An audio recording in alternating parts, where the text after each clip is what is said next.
আগে এই ভিডিওটা দেখেন। হাসনাত আব্দুল্লাহ, লুঙ্গি ডান্স কোন সিনেমার গান? এটা ইন্ডিয়ান একটা ভারতীয় ফিল্মের খুব সম্ভবত এটা গান, লুঙ্গি ডান্স।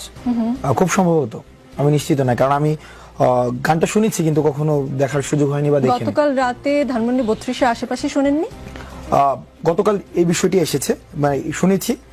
দেখুন, বঙ্গবন্ধু একটি মীমাংসিত সত্য এবং মীমাংসিত বিষয় না, আমি প্রশ্নটা ছিল শুনেছেন, শুনেননি? হ্যাঁ, আমি শুনেছি, আমার হলেও শুনেছি এবং ঢাকা বিশ্ববিদ্যালয়ে আমি শুনেছি এবং সেটিকে ডিজোন করার কোনো সুযোগ নেই।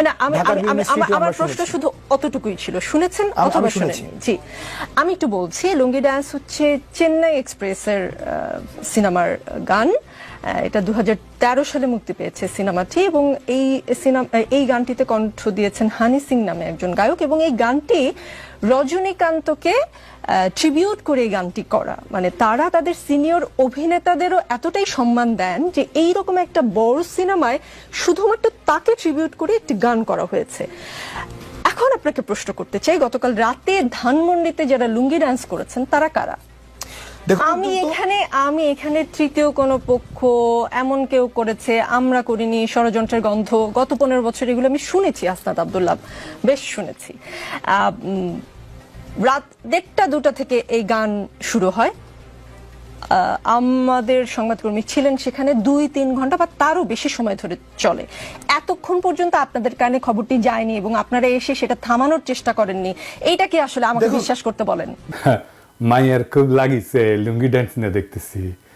দাঁড়াও মাইয়া, তোমার ড্যাডির লুঙ্গি খুলে দিচ্ছি, আসো। লুঙ্গি ডান্স কেন দেওয়া যাবি না? শেখ মুজিবকে খুব বেশি বুঝে গেছো না?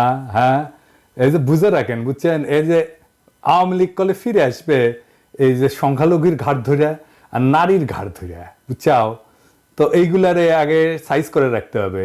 আচ্ছা, আর একটা জিনিস একটু দেখে নেই, ধানমন্ডি 32 নম্বরের 2 পাশে ব্যারিকেডকে দিছে সেনাবাহিনী নাকি স্বরাষ্ট্র মন্ত্রণালয়? সিদ্ধান্তটা কার?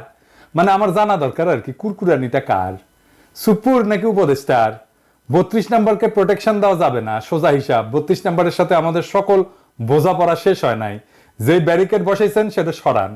ভালো করে কইতেছি, ব্যারিকেড না সরাইলে কিন্তু মহাবিপদে পড়বেন।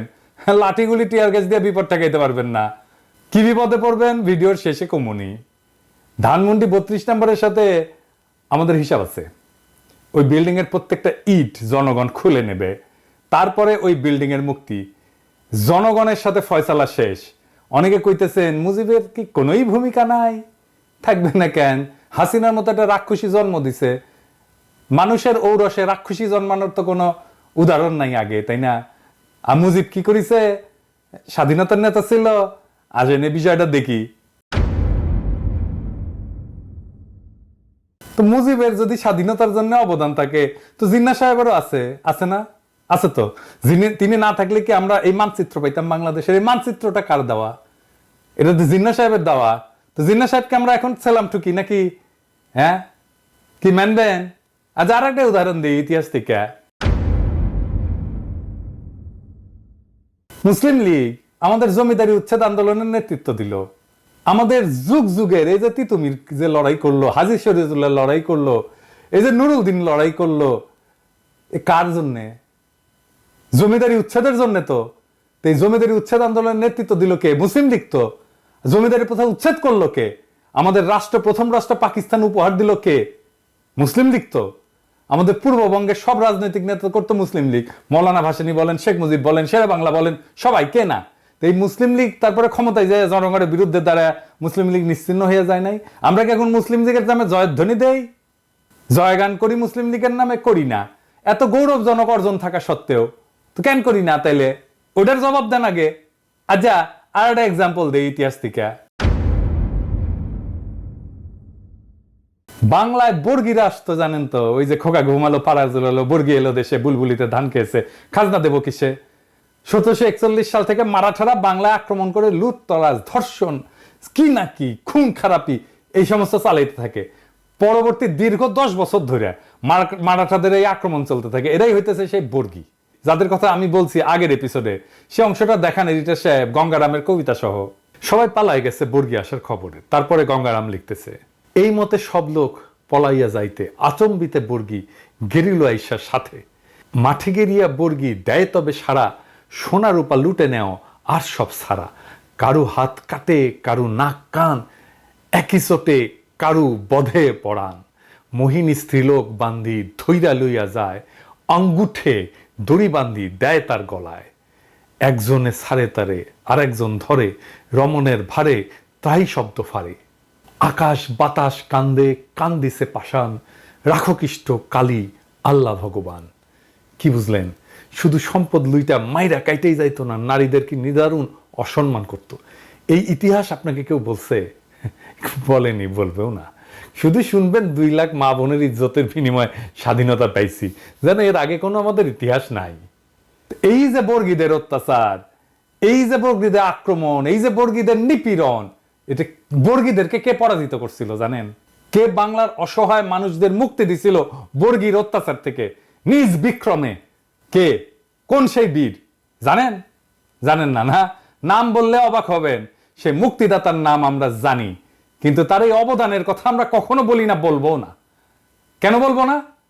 কারণ সেই বীর যে বর্গীর আক্রমণ থেকে বাংলাকে বাঁচাইছিল, বর্গীদের পরাজিত করছিল, সমূলে নির্বংশ করছিল, তার নাম হচ্ছে মীর জাফর আলী খাঁ। হ্যাঁ, সেই মীর জাফর, যে পলাশির আম্র কাননে সমস্ত সৈন্য নিয়ে নিশ্চুপ পুতুলের মতো দাঁড়াইছিল, সেই মীর জাফর আলীবর্দী খানের তরুণ সেনাপতি হিসাবে বর্গীদের পরাস্ত আর সমূলে পরাজিত করে। এই জন্য আলীবর্দী খান এতই তারে পছন্দ করত যে তার সাথে আত্মীয়তার সম্পর্ক করে এবং উড়িষ্যার শাসনকর্তা নিয়োগ করে। শেখ মুজিবও আর এক মীর জাফর। স্বাধীনতার আন্দোলনের নেতা কিন্তু বর্বর স্বৈর শাসক আর হাসিনার ফ্যাসিস্ট শাসনের আইকন। তাই স্বাধীনতা যুদ্ধের ভূমিকা যা কোনোভাবে মীর জাফরের বর্গীদের বিরুদ্ধে বীরত্বের সাথে লড়াই করার সাথে তুলনীয় না, তাকে আমাদের স্মরণীয় বরণীয় ভাবার কোনো দায় নাই। মীর জাফরের বিশ্বাসঘাতকতা তার মুক্তিদাতার ভূমিকাকে যেভাবে নিশ্চিহ্ন করে দিচ্ছে, ঠিক একইভাবে স্বাধীনতা যুদ্ধে মুজিবের ভূমিকাকে আমরা কোনোভাবেই সেলিব্রেট করতে পারি না। তার স্বৈর শাসন এবং তার ফ্যাসিবাদের আইকন হওয়া তার মুক্তিযুদ্ধের স্বাধীনতার ভূমিকাকে নিশ্চিহ্ন করে দিচ্ছে। যদি মুজিবকে সেলিব্রেট করতে হয়, তাহলে বর্গীদের বিরুদ্ধে মীর জাফরের বিরুদ্ধকে আগে সেলিব্রেট করতে হবে। তাই 32 নম্বরের প্রত্যেকটা ইট আমরা খুলে নেব, ওই বাড়ির ডিনামাইট মাইরা ধুলা মিশাই দেব। ওইটা ফ্যাসিবাদের আইকন। ওই ব্যারিকেড রাখছে না, ওই ব্যারিকেডের উপরে মুদবেন লাইন ধরে স্যাট স্যাট করে, আর প্লাস্টিকের প্যাকেটে করে কাঁচা গু নিয়ে যায় ওর মধ্যে ছুঁড়ে মারবেন। মানুষের গু হোক, কুকুরের গু হোক, বিড়ালের গু হোক, যাই হোক, ভিতরে ছুঁড়ে মারবেন। যতদিন ওই ব্যারিকেড রাখবে ততদিন ছুড়বেন, ততদিন মুদবেন ওইটার উপরে। কোনোভাবে ওই বাড়িকে টিকতে দিবেন না। মনে রাখবেন, ওই বাড়িতে যদি সংস্কার কাজে কেউ হাত দেয়, সেই এই প্যাসিবাদের পুনরুত্থানের জন্য কাজ করতেছে। সেনা পাহারা যারাই রাখছেন সরায় ফেলেন। জনগণের অসমাপ্ত কাজ সমাপ্ত করতে দেন। 15ই আগস্ট গণতন্ত্র মুক্তি দিবস, বাংলাদেশের মানুষ উৎসব করবে, আমরা উৎসব করব। তুই বলার কে রে? হ্যাঁ, লুঙ্গি ড্যান্স না কি করছে? 100 বার করবো লুঙ্গি ড্যান্স। মুজিব বন্দনা বাংলাদেশে করা যাবে না। এই যে যারা কয় যে করলে ইতিহাসের বিরুদ্ধে হবে, ওদের বলবেন মীর জাফর আলী খাঁকে তাইলে আমাদের আগে সম্মান দিতে হবে। ওইটা ইতিহাস না? বর্গীর আক্রমণ ইতিহাস না? খালি পাকিস্তানের শোষণই ইতিহাস? পাকিস্তানের শোষণ তো বর্গীর আক্রমণের তুলনায় কিছুই ছিল না। মুজিবের আগে মীর জাফরের হিস্সা আছে বাংলার ইতিহাসে, তাহলে ওইটা নিশ্চিত করেন। তো মাইয়া সাবধান হইয়া যাও। এরপরে যদি বাড়াবাড়ি করো না, আজকে কিছু কইলাম না, আজকে খালি ওয়ার্নিং দিয়ে গেলাম, এরপরে যদি কিছু করো না, তোমরা গেলো ধর্ম এমকে করে ধর্ম টের পাবা। এবার আসেন একজন শহীদের আলাপ করি।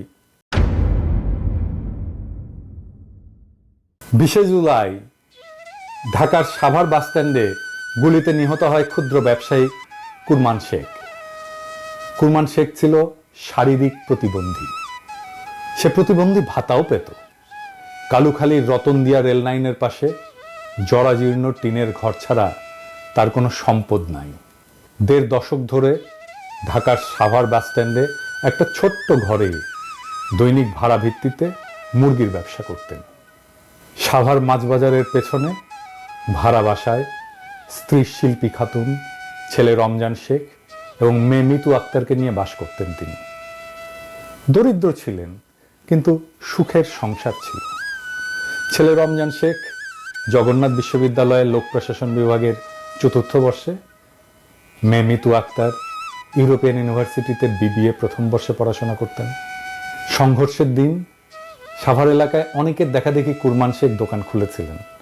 কুরমান শেখের ছেলে রমজান বলেন, দুপুরে সংঘর্ষ শুরু হলে আব্বু দোকান বন্ধ করে পেছনের মাছবাজার এলাকায় বরফ কলের ভেতর আশ্রয় নেন। এ সময় অনেকেই সেখানে আশ্রয় নেন। আমার এক চাচাও ছিলেন। পুলিশ হঠাৎ বাজারে ঢুকে বরফ কলের কাছে এসে গুলি করতে শুরু করে। নিহত কুরমান শেখের স্ত্রী শিল্পী খাতুন বলেন, সে প্রতিবন্ধী ভাতাও পেত, সোজা হয়ে দাঁড়াতে পারত না, ঠিকমতো হাঁটতেও পারত না। ছেলেকে বিসিএস ক্যাডার এবং মেয়েকে ব্যাংকার বানাবে বলে অনেক কষ্ট করত। সে কোনো দল করত না। আমার স্বামী হাত জোর করে পুলিশের কাছে বলেছিল, স্যার আমি অসুস্থ, ব্যবসা করে খাই, আমারে গুলি কইরেন না। এরপর গুলি করে হত্যা করে পুলিশ কুরমান শেখকে নির্বিকারভাবে। হাসিনার পুলিশ এভাবেই হয়ে উঠেছিল ট্রিগার হ্যাপি, ইনডেমনিটি পাওয়া উর্দি পরা খুনি, যাদের খুন, দুর্নীতি, নির্যাতন, নিপীড়ন করলে কোনো শাস্তি পাওয়ার কোনো ভয় ছিল না। এই বিপ্লবের প্রথম প্রহরেই সেই পুলিশ নিদারুণভাবে কাপুরুষের মতো পরাস্ত হয়েছে সারা দেশে। এদের পাণ্ডারা হয়েছে পলাতক। কিন্তু এই ইতিহাস আমরা লিখে যাব, বলে যাব যুগ যুগ ধরে, যেন মানুষ এই অমানুষগুলোকে চিনে রাখে, যেন মানুষ এই হাসিনার দুঃশাসনকে চিনে রাখে, যেন মানুষ হাসিনার এই রক্ত পিপাসাকে মনে রাখে। ইনকিলাব জিন্দাবাদ।